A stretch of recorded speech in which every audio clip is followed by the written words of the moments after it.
Well, not a whole lot more, Olive. Basically, somewhere between 10 and 11 people were injured. We've been told both numbers in this. 5 people seriously, including the attacker who was driving the van, drove the van, as you mentioned, according to a French member of parliament, drove the van deliberately into a crowd in a Christmas market in the center of Nantes.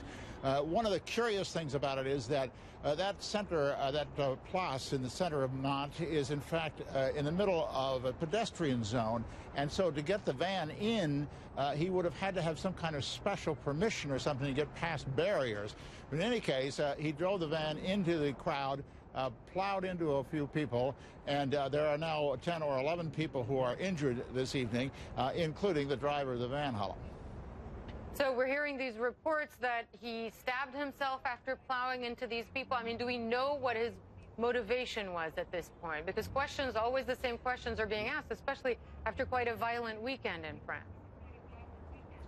Exactly so, Hala. In fact, those questions are being asked, and in fact, the Prime Minister today put everybody on edge by saying that France has never faced as serious a terrorism threat as it does right now.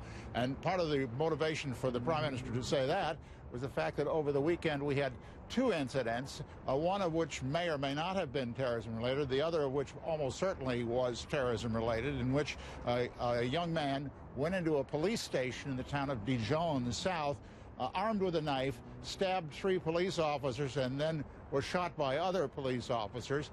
He had a brother who has gone off to fight with ISIS, or at least the intelligence services think he did, and so there's a great deal of suspicion that that was connected to terrorism. There also may be some connection with this attack, and now we just don't know at this stage. It's too early to tell, Olive.